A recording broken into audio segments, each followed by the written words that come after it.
All right, let's get it started on this week's Panther-Lair Show.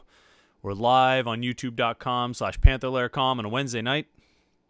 As we are every week, 8:30 p.m., we get together. You might listen to this podcast through the week. You might just find it on Spotify. I think we're on Spotify or Apple Podcasts, wherever it is that you find your podcast. You might just listen to it on Thursdays or Fridays or the weekend, whatever it is.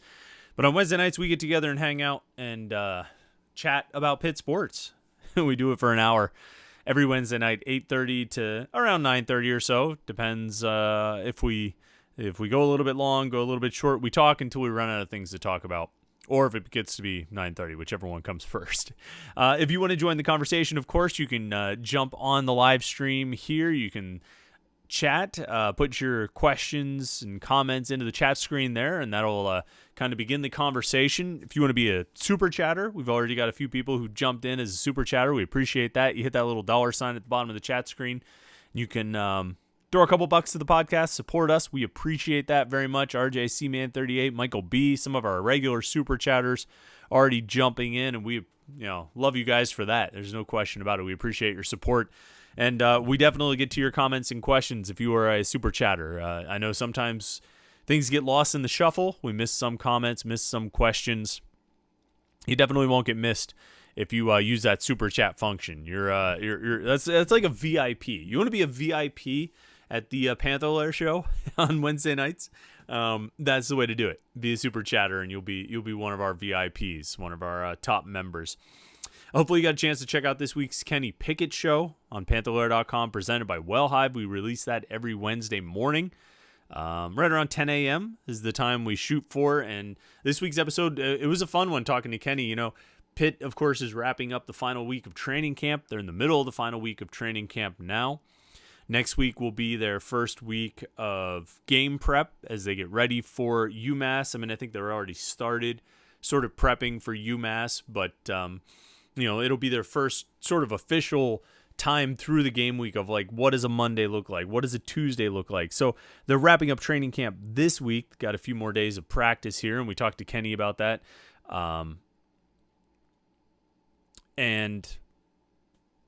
He talked about kind of how training camp has changed over the 5 years that he's been at Pitt. This is his 5th year going through training camp and spring camp for that matter.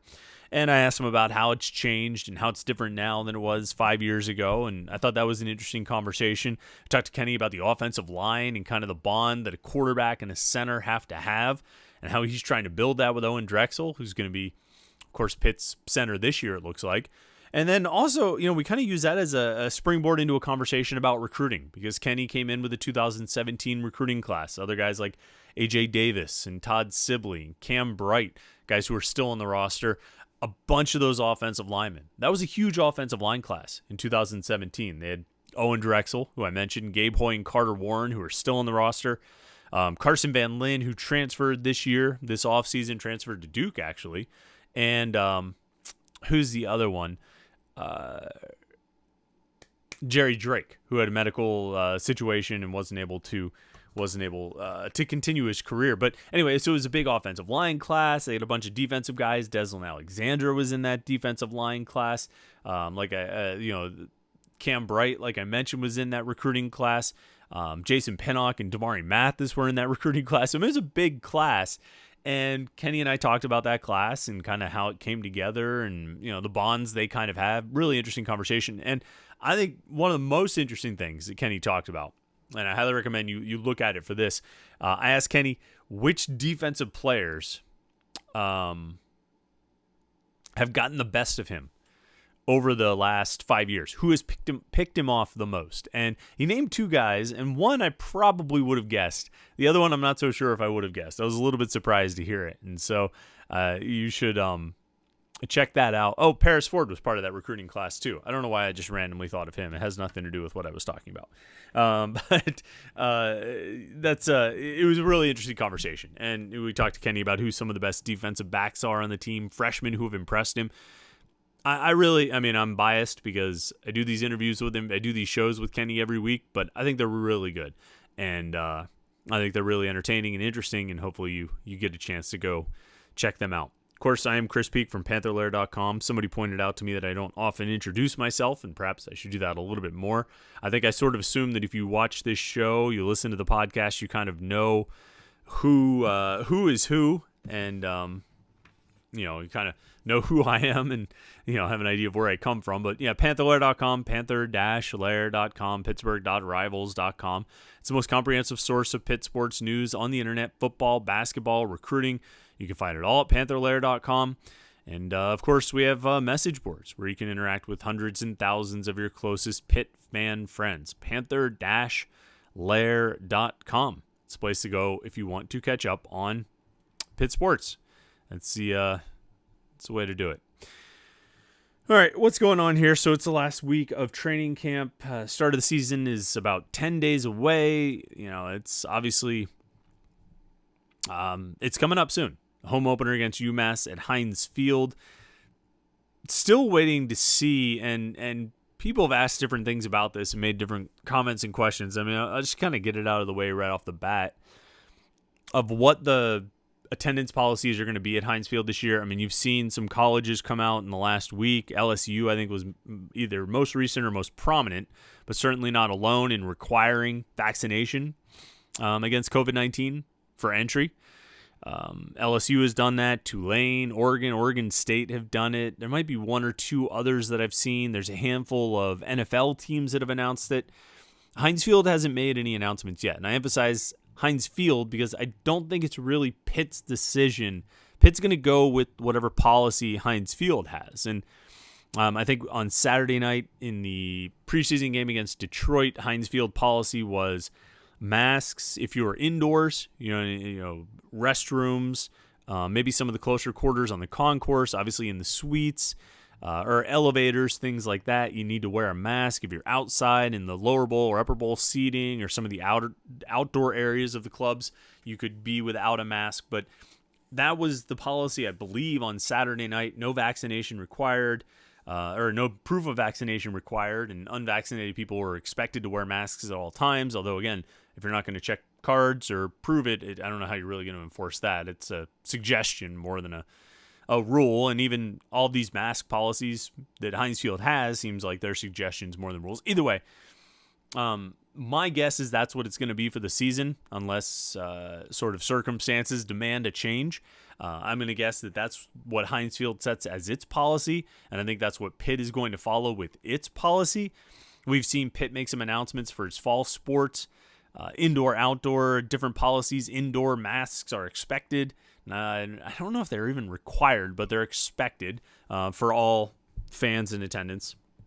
Outdoor, you seem to be okay. Not wearing a mask, provided you're vaccinated, but again, without any kind of proof or anything like that. And I'm not going to go, there's nothing to be gained by me in opining on that too much, other than just to say, if you have questions about it, that's my understanding of what the situation is. And I have my opinion on what should happen, on what approach should be taken at Heinz Field, what approach Pitt should take in its own facilities. You probably have your opinion about it as well. If the last year and a half has shown us anything, any gap that exists between your opinion and my opinion is not going to be breached. It's not going to be bridged. We're not going to, if we diverge in opinions, we're not going to find any way to come together. We've learned that over the last year, because I'm pretty sure about what I believe and you're pretty sure about what you believe. And so I'm not going to even go down the road of opinions. But you have a question about what is the policy going to be this year? Pitt's policy at Heinz Field is going to be whatever Heinz Field's policy is. And whether that's dictated by the Steelers or dictated by Heinz Field management, whatever it is, that's what the policy is going to be. And if Saturday night with the preseason game against the Lions is any indication, that's probably what we're going to be looking at least at the start of the season. If things get out of control again and they have to either limit capacity, limit attendance, or change the policies, they might. But I would imagine that, next Saturday, the 4th, when Pitt plays UMass, that's going to be the policy, that it's going to be masks indoors and, you don't need them if you're sitting outside. So that's, again, I don't think that's a decision Pitt gets to make. Now, Pitt can decide what they do in their own facilities, and what they've decided to do in their own facilities largely mirrors what the policy is at Heinz Field. So, you can make of that whatever you will. But I think that's the situation. That's all there is to it. And so, we'll see if the policies change. We'll see what circumstances. I think we've learned anything in addition to the whole part about not really, ever really diverging from our opinions over the last year and a half. If we've learned anything, it's that things can and most likely will change pretty abruptly. So we'll see. I think that's where it is right now. As we sit here on August 25th, we'll see where it is on September 25th and probably more relevantly October 25th or November 25th. So I'm just hoping they get all the games in, to be honest with you. Coming out of the last week of training camp, what's going on with Pitt? What are the big storylines? I don't think, I think there have been some things that have developed throughout the course of camp. I think, Izzy Abanikanda sort of further establishing himself in place as the number one running back has been one of the storylines that kind of emerged during camp, although that really started back in the spring.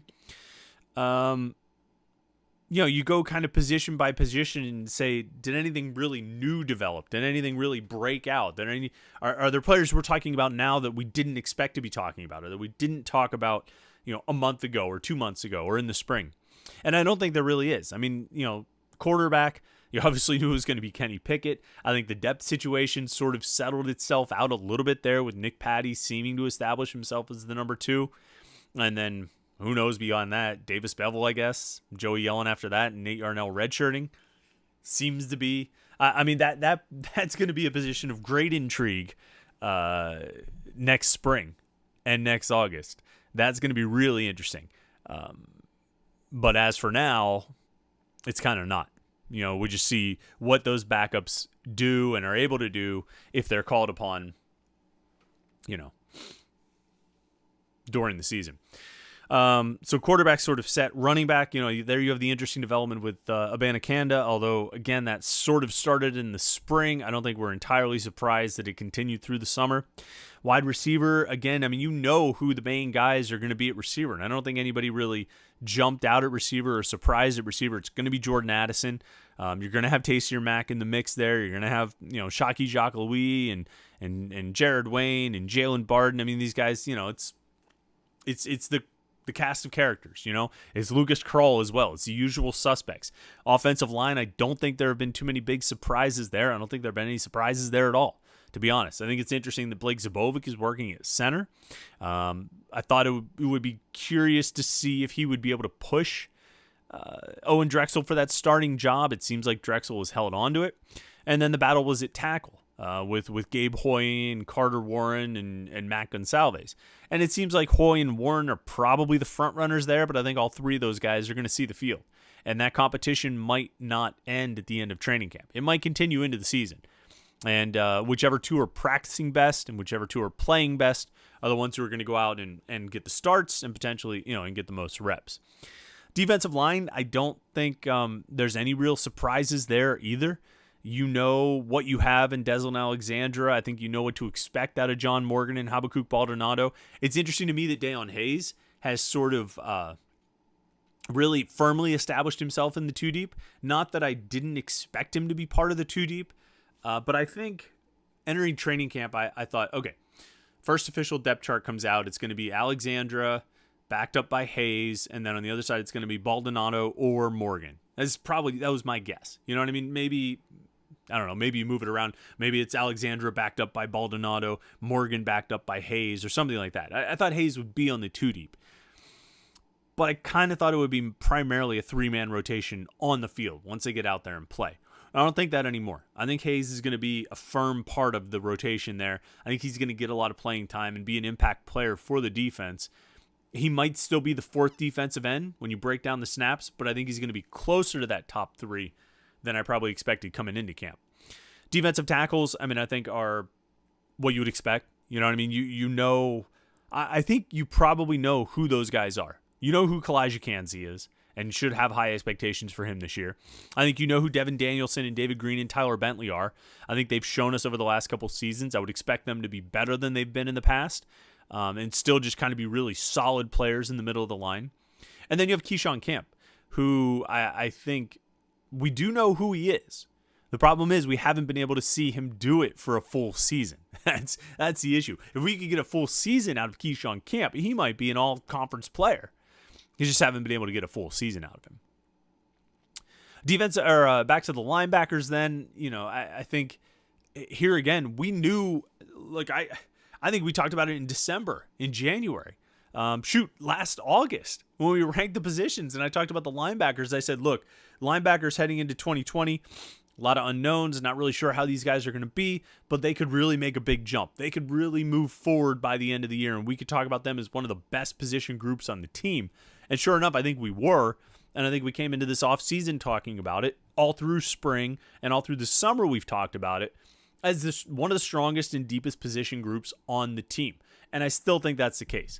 With Cam Bright and Phil Campbell and Servassier Dennis and Wendell Davis and Chase Pine and John Patrician, you're looking at a top 6 right there. That is really good. You know what I mean? When you're putting Patrician and Pine, two sixth and a 7th year player and a 6th year player respectively, as like your 5th and 6th linebackers, guys with the amount of experience that those guys have, and I think talent that those guys have, that's pretty good.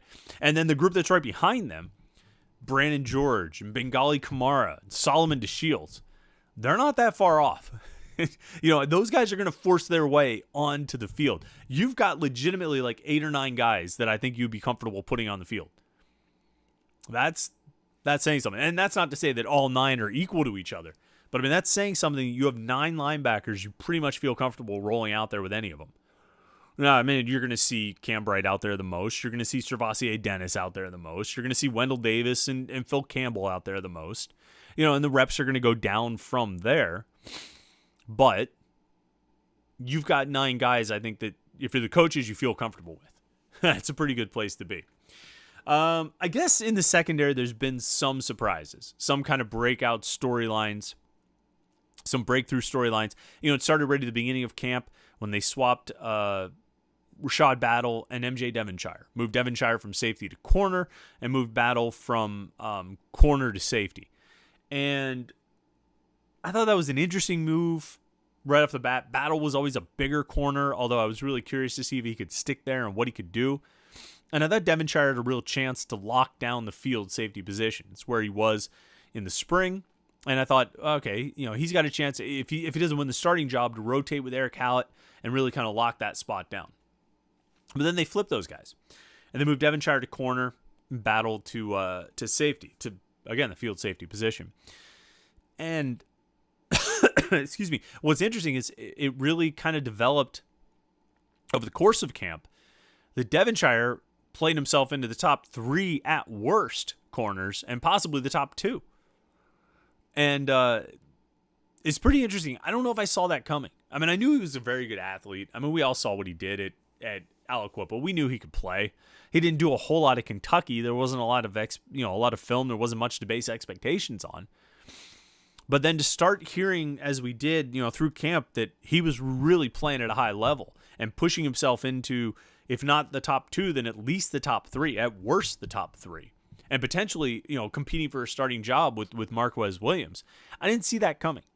I didn't see him moving that high up the depth chart that quickly. But sure enough, he did.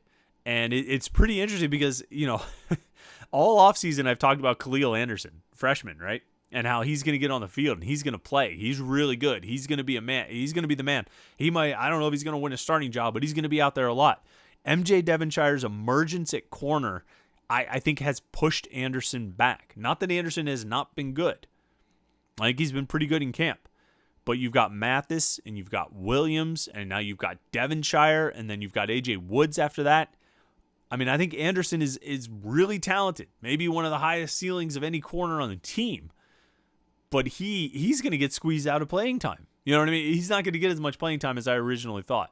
I don't think. Maybe he'll find himself on the field from time to time.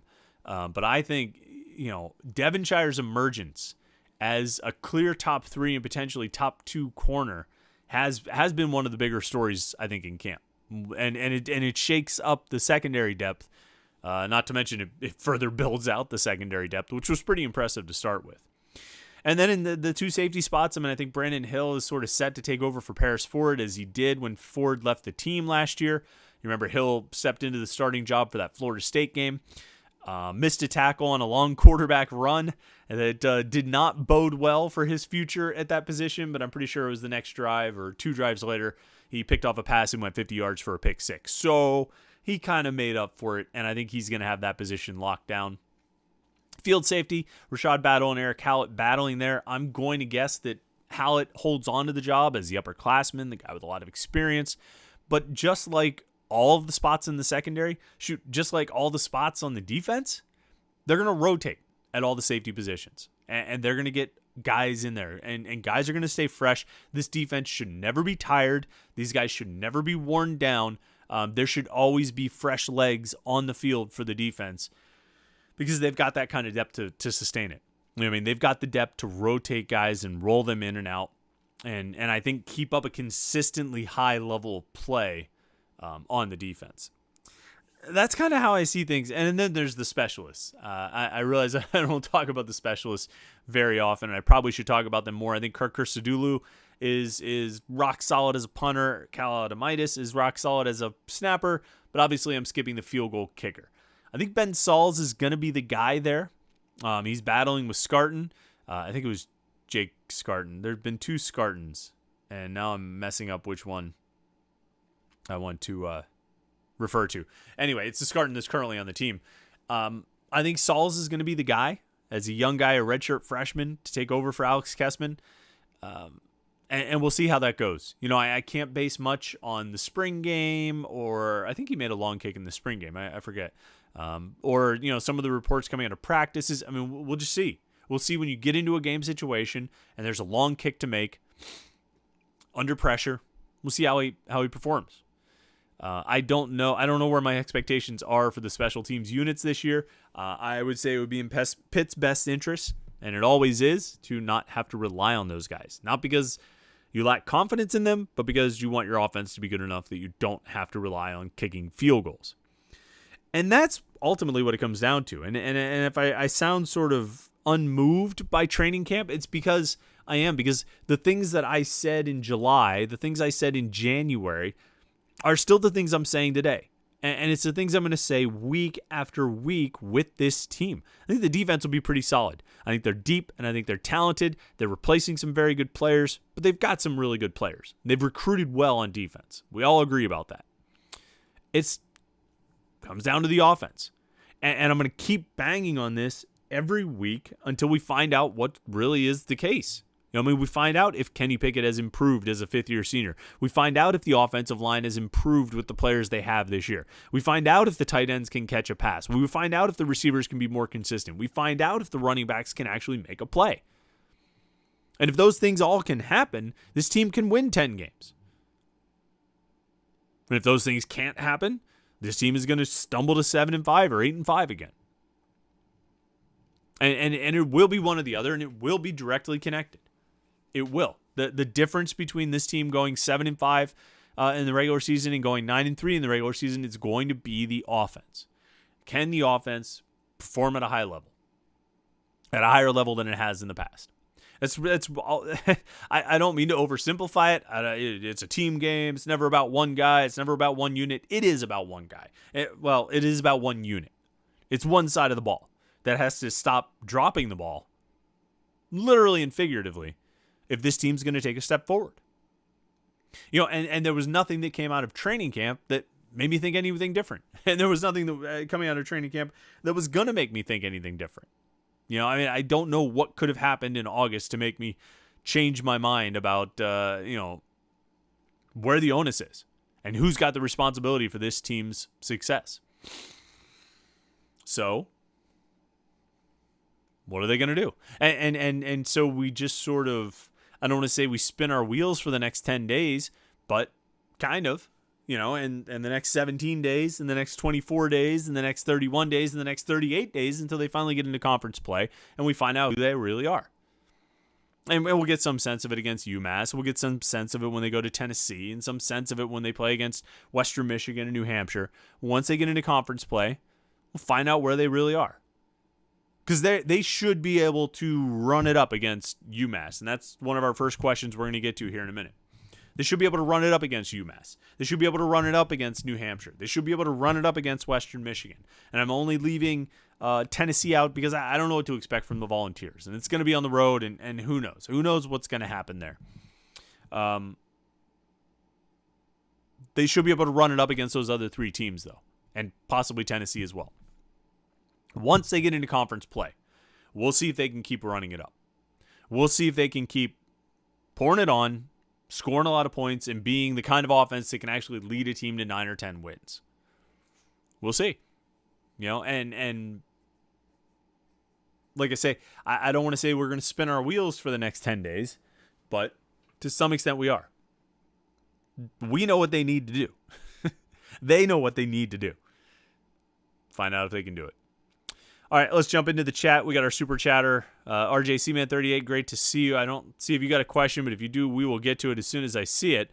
And jump to Michael B., who's a super chatter. We very much appreciate it. As always, every week, Michael B. is there supporting the podcast, and I can't thank you enough, man. Hi, Chris. Just wondering, do you think Pitt should blow out UMass? I think based on all the hype this season, they definitely should. Would you be disappointed if it ends up being a close game? Thanks. Absolutely, I'd be disappointed if it ends up being a close game. Now, I'll sit down here on the post-game show or the Drive Home podcast, whatever we do after that UMass game, and I'll talk about how, well, a win is a win. They just needed to get out of it with win number one. But the reality is it should look like the Austin Peay game last year. They should run it up on UMass. They should blow out UMass. And I learned from the Austin Peay game not to take too much out of it and not to make too many assumptions about what the offense was capable of, and I'll try not to do that this year if they do blow out UMass.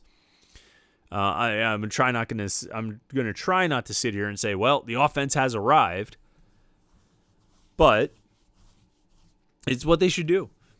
I mean, if they are where we think they are, if they have the talent we think they have, and if they've progressed as we think they should be able to have progressed, then they should lay it on UMass and really be kind of merciless in how they do it. And don't hold things back. Don't try to, hide things on film. Your first month is all non-conference games, and I mean, don't hold things back from UMass that you want to use against Tennessee. Don't go out of, I mean, there are going to be things every week that you're going to try and break out new things. You're not going to use different things until certain weeks. I understand that, but don't go out of your way to be sneaky and coy against UMass so you can surprise Tennessee with something. Go out and beat the hell out of UMass and then go beat the hell out of Tennessee. You don't need the element of surprise. You just need to be well coached. You need to execute, and you need to have good talent and good athletes. They've got good athletes and good talent. They need good coaching, and they need to execute. That could be your surprise. How about that? If you want to surprise opponents on your schedule, how about you surprise them with good execution, focus, and discipline? That will be the surprise. Georgia Tech will be like, what? Where did that come from? Virginia Tech will be shocked to see you playing as a disciplined team. Virginia would never see it coming. Virginia didn't play against you last year. They haven't played you since 2019, so they'll be really surprised when they see that you're a very disciplined team. That should be your surprise in 2021, We saw in 2016, right? They played Villanova in the opener. Very vanilla offense against Villanova. And everybody thought the offense was going to suck. And then they end up, with the jet sweeps and all the motion and movement and all that stuff. That was a real surprise against Penn State in week 2. This year, being really disciplined and focused, that should be your surprise against Tennessee in week 2. That'll catch them off guard. That's my recommendation. But yeah, they should. They should, Michael B. To answer your question, they should blow out UMass. Yeah, and I think it would be disappointing if it's a close game. If it's a close game, I think there's real questions about what is going on and why they're not doing what they really should do against a pretty inferior opponent. And UMass looks bad. Josh Newark, 2 thoughts. Your Kenny Pickett interviews are great. He sounds like a future head coach mentality. And Trey Tipton continues to be such an inspiration and a great dude. Yeah, Kenny, future head coach. I could see that. I could see him being a coordinator at the very least. I think he definitely is going to try to push it as far as he can with his playing career. And that'll be, hopefully NFL, at least with an opportunity there. And failing that, maybe an opportunity in Canada or someplace like that. But, I could see him down the road moving into coaching, being a quarterback's coach, and then being potentially moving into a coordinator role if he wants to stay in that field. I could also see him stepping away from it. You remember Brooks Bollinger? I don't think Brooks is still coaching. He was Pitt's quarterback's coach under Paul Chryst for at least 1 year, maybe just one. And then he took off. I don't think he went into coaching. I think he left the profession. I could be wrong about that. He didn't go to another college. I'm pretty sure about that. But I could see Kenny following that path too. I think he's an interesting guy with some divergent interests that aren't necessarily all football related. And I could see him pursuing things other than football. As for Trey Tipton, Trey Tipton should end up, if he doesn't end up, he should be in some kind of role where he can counsel student athletes or high school student athletes or college student athletes, maybe work in Pitt's life skills department, something like that. He can help people. I really believe Trey Tipton can help people through his own experience and through his personality of who he is. That bubbly, I shouldn't even say bubbly because that's totally dismissive of the depth that he has and how deep of a person he really is. He should definitely. I think something like life skills, somewhere where he can help other people who are in his position, and I think he actually he could help people who are not even in the same position he was in, or not even facing the same challenges he was facing. I definitely think he's got that in him. Brock McDonagh out of the three, Dominic Barlow, Chisholm Okpara, and Otega Awe. Which player is most likely to land at Pitt? That's a great question. This next month, we're all focused on football. We're all focused on this season starting. I know that's where my focus is. But the reality is Pitt is going to have Pitt basketball has a real interesting month coming up. And they're starting with an official visit, I think, this weekend. And then going forward after that, they've got a couple weekends of official visits where I think you're going to see some pieces, at least one piece, maybe more, added to this 2022 recruiting class.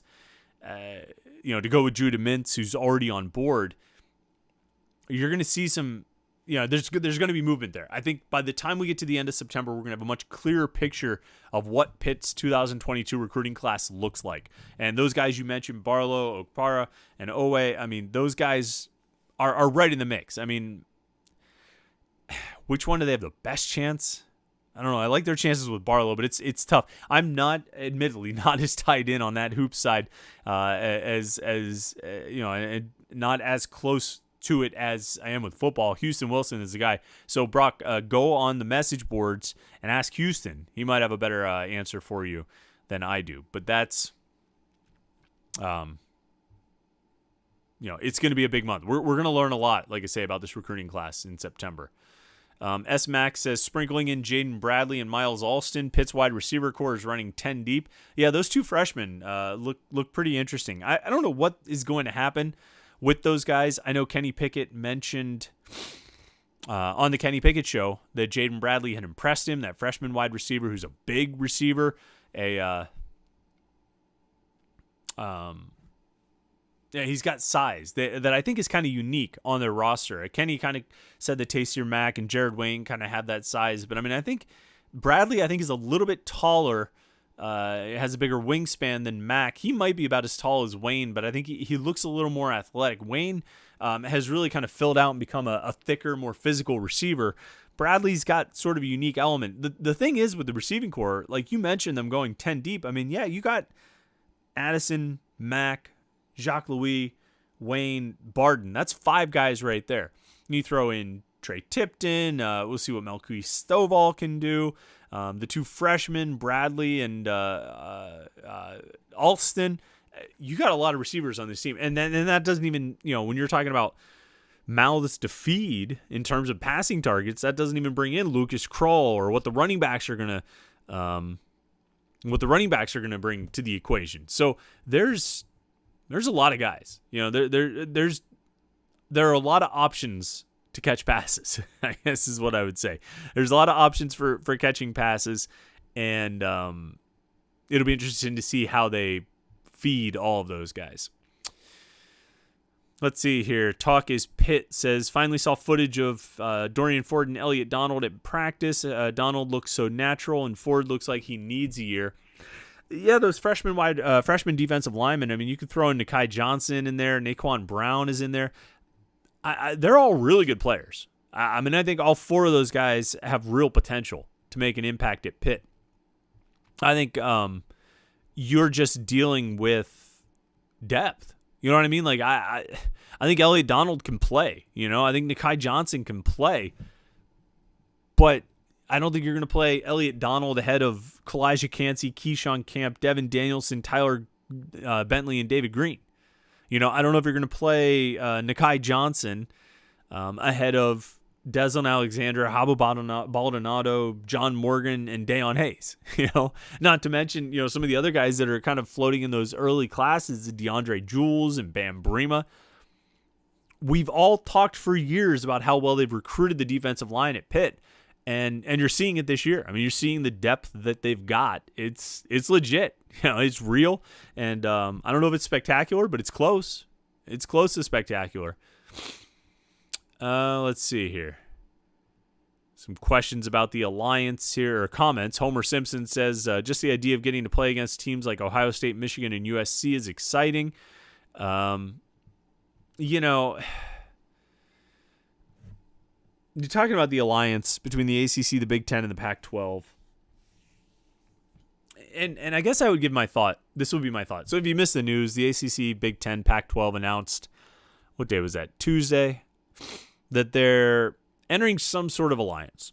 And it was like-minded institutions, sort of vague language, nothing really specific about what it meant or what they were going to do together or how they're, you know, some scheduling considerations, maybe, nothing on paper, no contracts. And so a lot of it, and I think a lot of the reaction has been, what is this? This is nothing. You know what I mean? This is a big bowl of nothing. You know, you're not doing anything. You didn't sign any contracts with each other. You didn't, you know, like, what are you even talking about? And I agree with that.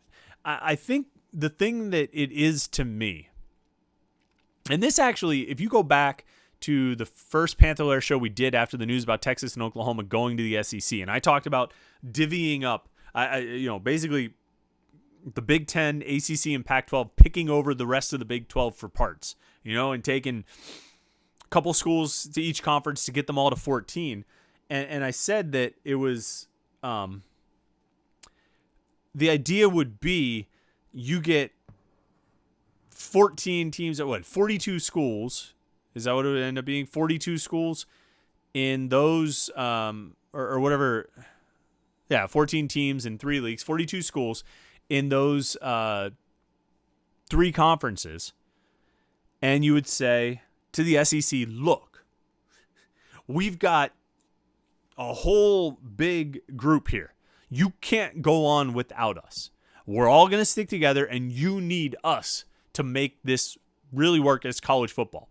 So you can't just break away and do your own thing. You need us to be involved. This is what I said back then. To me, this whole alliance and the meeting and the press conference and all this stuff with the ACC and the Big Ten and the Pac-12, what I see it as is a way of saying to the SEC, you can't do this without us. All right?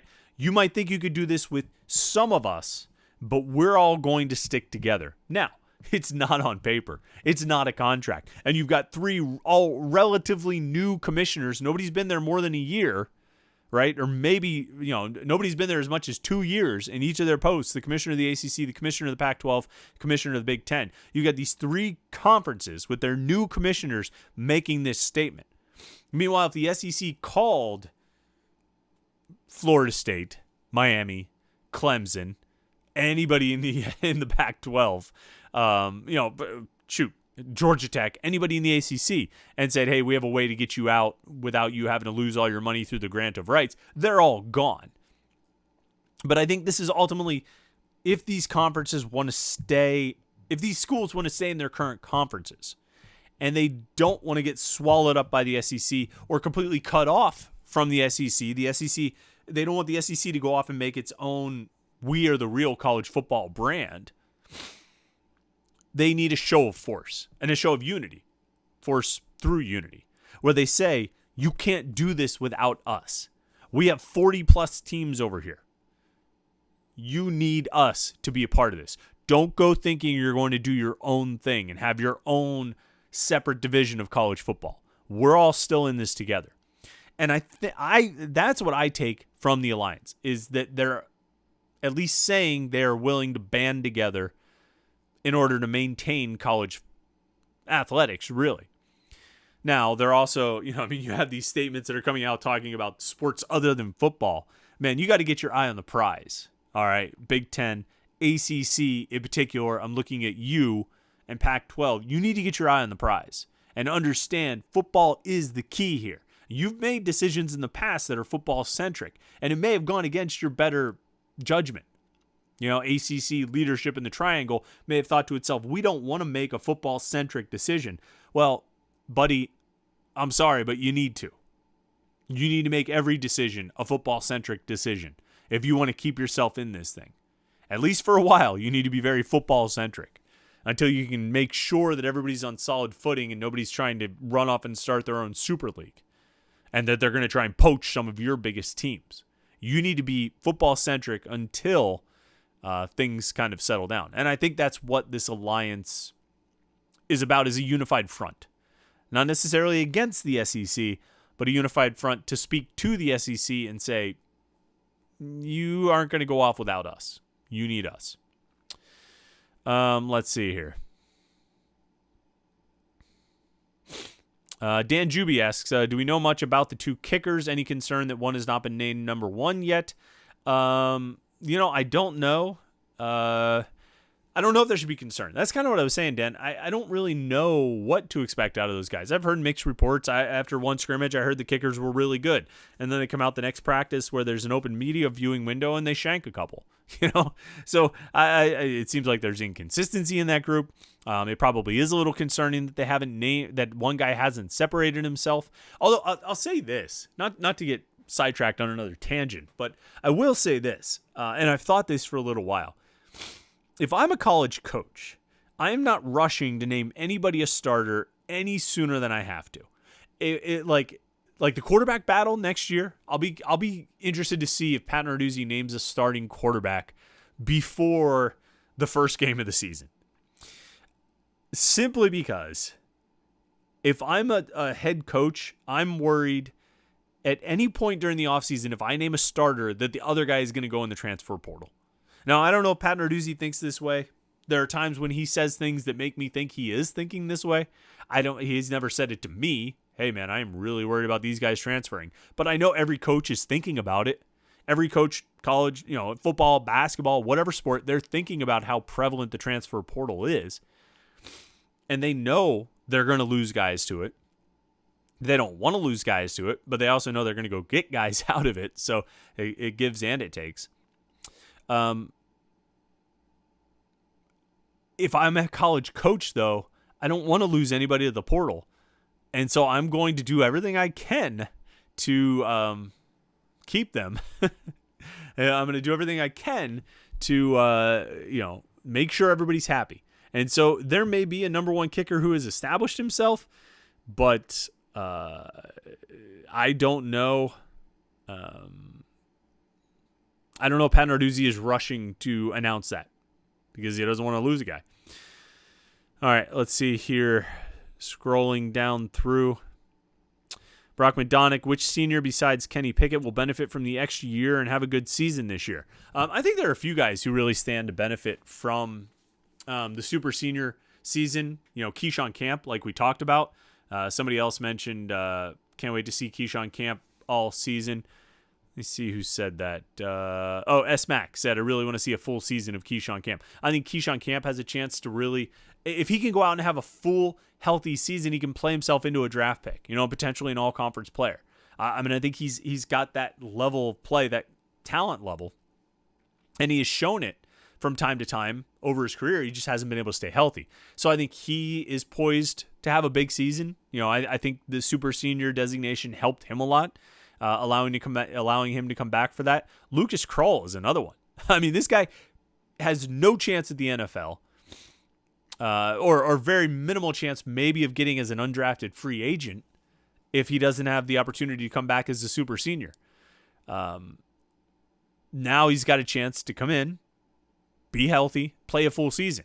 And he really hasn't had a history of injury issues. He played like 25 games over 2 seasons at Florida before he transferred to Pitt and got hurt in his first game. Kind of a fluky thing, although he was kind of hurt before that game, and then he either re-injured the same thing or got a similar injury or another injury, whatever it was, but it cost him his season. And so I think that super senior year is big for Lucas Krull because he's got an opportunity now to show what he can do and play himself into an NFL opportunity. I think Taysir Mack too can really make a name for himself and establish himself as at least a pro prospect with his senior season. I don't know if Taysir Mack has been 100% healthy any year he's played at Pitt. And I shouldn't say 100% healthy. Nobody's 100% healthy a full season long. But I don't know if Taysir Mack has been healthy enough to give a good representation of who he is in any of his seasons at Pitt.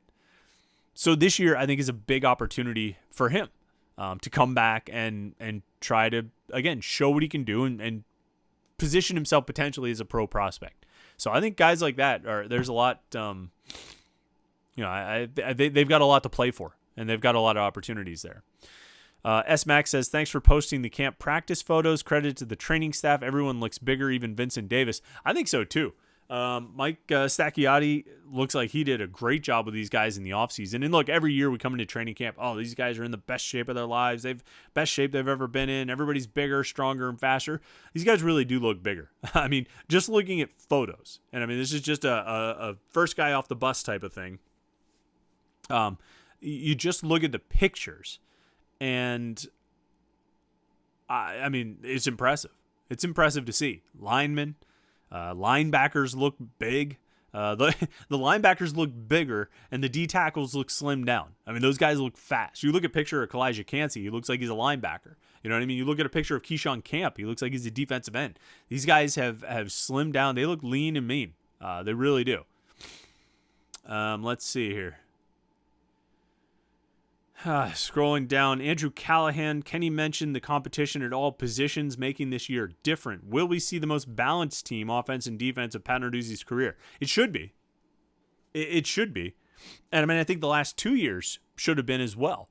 I think the last 2 years after...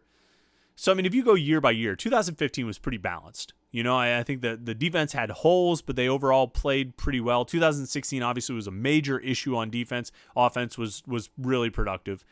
2017 was balanced. They kind of stunk on both sides. Although I think the defense played well, particularly in the second half of the season. Actually, I think the defense played pretty well for almost the whole year in 2017.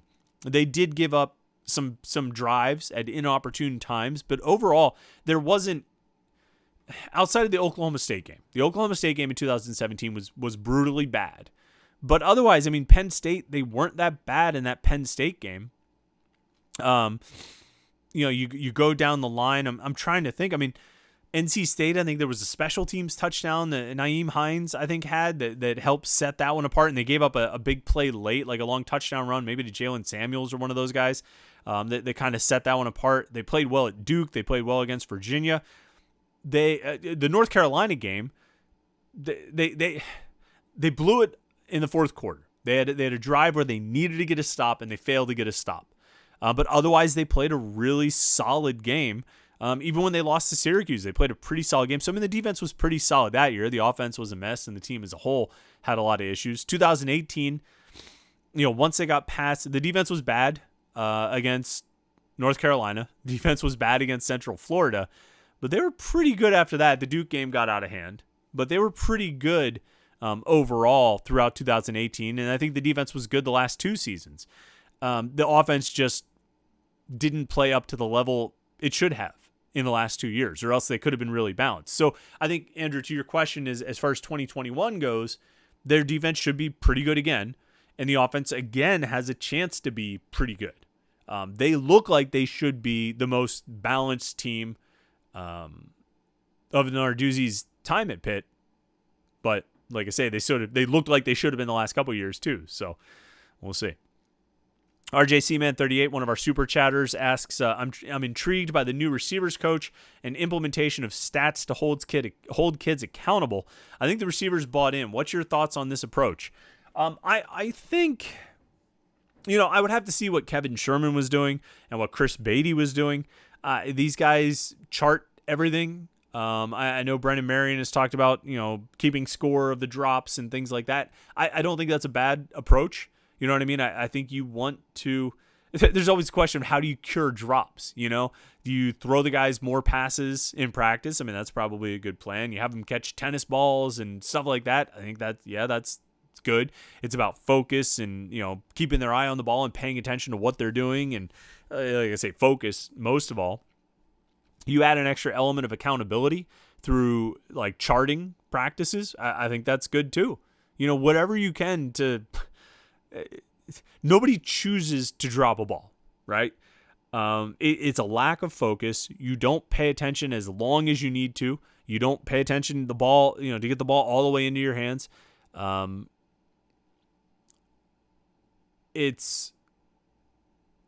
I think you try whatever you can to get guys to stay focused on it and make as many catches as they can. And we'll see what ends up happening.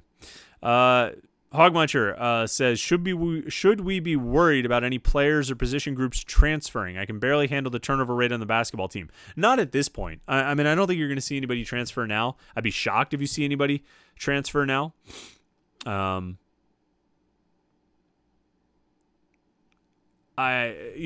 Just because if you transfer now, you have to sit out a year. See, the NCAA said you could have a free year where you could transfer and play right away. And that's cool. But you had to be in by a certain deadline. And the deadline was July 1st for this year. So nobody is going to be able to transfer right now and go play at another school right now. And even if you did transfer right now, even if you were eligible to play right now, you are getting to a school in like the final week of training camp. You're not going to learn the offense or defense quick enough to make an impact. I think everybody who's on the roster now is going to stick it out. And then we'll see after the season. And look, there's a lot of quarterbacks on this team. There's a lot of running backs on this team. Are all those guys going to stick around another year? I'm a little surprised they all stuck around this year.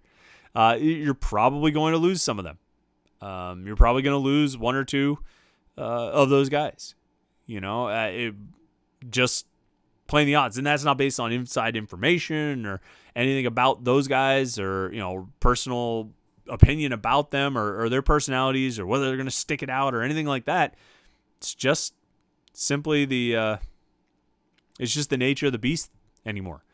And Hogmuncher follows up, I'm more worried about transfers at the end of this year, but I suppose that's projecting too much.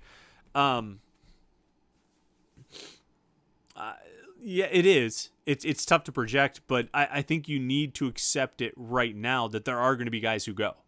Now, they were pretty fortunate this offseason. They didn't lose significant guys. I mean, Carson Van Lin kind of in the rotation on the offensive line, but otherwise you're, Liam Dick, Will Gibson. Who else did they lose at the transfer portal? Other than that, it was freshmen, right? Malik Newton and Kyle Fugetti. So you're going to have guys that go every year. You need to accept that because that's just part of college sports anymore. Basketball, football, whatever it is. You're going to have guys that go. We'll see if they're able to continue to hold on to sort of those prominent players or they lose a guy who's a legit two deep or a legit starter. That would be a little bit more troubling, but yeah, you do need to just accept it. It's going to happen every year. All right, Rob H. says, what game do you think is the single most important game of the year? I'm saying winning at Tennessee. No, I would disagree, Rob. I mean, to me, if I had to pick one single game, I would probably pick at Virginia Tech. I feel like I say this every week. I've got my breakdown of the schedule of the 4 non-conference games, the 4 conference games that you should win, which are Georgia Tech, Virginia, Syracuse, and Duke. And then you've got those 4 sort of top toss-up games that are going to, they're ultimately going to decide. You hope they're going to decide your season, right? Clemson, Miami, North Carolina at home, and then at Virginia Tech. To me, your 3 toughest games on the schedule are Clemson, Miami, and North Carolina. You have them all at home. Even though they're at home, those are going to be challenges, varying degrees, but they're going to be challenges. At Virginia Tech is going to be, I think, one of the key games. If we expect this team to take care of business in the 4 winnable conference games, the Georgia Tech, Syracuse, Virginia, Duke. All right, let's look, because if you start losing those games, you're in real trouble. Let's say they're 4-0 in those games. All right, we'll set Tennessee aside for a second. We don't know what that's going to be. Let's say they win the other 3 non-conference games. You're at 7 wins now, right? 7 wins. These 4 games here, winning at Virginia Tech gets you to 8 wins in the regular season, which I think is a good number to shoot for.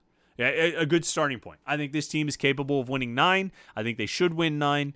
But you know what? Let's amend this a little bit. You got your 4 winnable conference games. Let's say you win your 4 non-conference games. You should win the 4 non-conference games. Let's get a 4-0 record. All right, and Rob follows up. That was my second choice. I think winning at Tennessee sets up the season, confidence, and positioning to make these games count in a national perspective. Okay, so here's what I would say about that, Rob. I think you're onto something there. Because if you have your 4 wins against those conference opponents, Georgia Tech, Syracuse, Duke, Virginia, if you can go 4-0 in the non-conference, all right, we're going to assume you beat UMass, New Hampshire, and Western Michigan.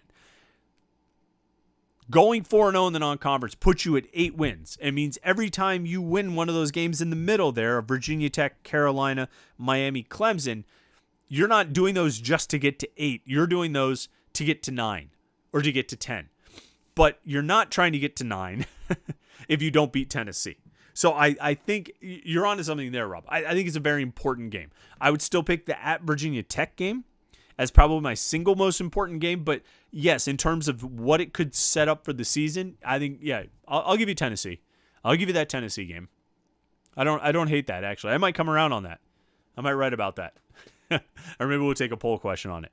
Maybe on Saturday morning at 8 a.m. on 93.7 The Fan on the Panthers Insider Show, we'll talk about that. How about that for a segue into a tease? Listen, if you like this hour of Pitt Sports Talk, tune in on Saturday mornings on 93.7 The Fan. We have the Panthers Insider Show, 8 a.m. to 9 a.m. every Saturday morning, where we do this again. Not the same, well, some of the same topics, and whatever else comes up between now and Saturday. So tune in for that Panthers Insider Show, 8 a.m. to 9 a.m., 1 hour of Pitt Sports Talk on Saturday mornings at 93.7 The Fan. Listen, make sure you also check out the Kenny Pickett Show on Panther-Lair.com, presented by Well Hive. You can find it right here on our YouTube channel. Speaking of which, make sure you subscribe to the YouTube channel. I think I'm pointing in the right direction. I always get backwards because it's like a mirror on my computer screen. Hit that subscribe button, all right? You had to subscribe to the channel if you want to post in the chat section here. But listen, everybody who wants to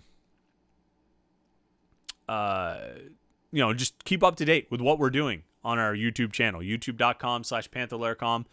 You subscribe to the YouTube channel and you will never miss anything. You'll never miss a Kenny Pickett show. You'll never miss a live stream when we go live or any of our videos that we post. So make sure you subscribe, youtube.com/Panther-Lair.com. And of course, the website, Panther-Lair.com, Pittsburgh.rivals.com. It's the most comprehensive source of Pitt sports news on the internet, football, basketball, recruiting. You can find it all at Panther-Lair.com and message boards. So we have this hour of Pitt Sports Talk here every Wednesday night and on the podcast. It's great. We all have a lot of fun, great conversation. That's what we do all day, every day on the message boards at Panther-Lair.com, Panther-Lair.com. So make sure you check it out. Come hang out with us on the message boards to discuss everything going on in the world of Pitt sports. All right, I appreciate everybody who jumped in on the live stream tonight. It was a lot of fun. We had a great conversation, as we always do. Appreciate everybody who listens to the podcast through the week. If you listen to the podcast and you want to get in on the conversation, join us on Wednesday nights, 8:30 to 9:30 every week. So it's always a lot of fun. Next week, final one of the offseason, man. and then it'll be on to the game week. So come hang out next Wednesday night at 8:30 on youtube.com/Panther-Lair.com. Until then, have a great rest of the week. Have a great weekend, and we will talk to you next Wednesday night.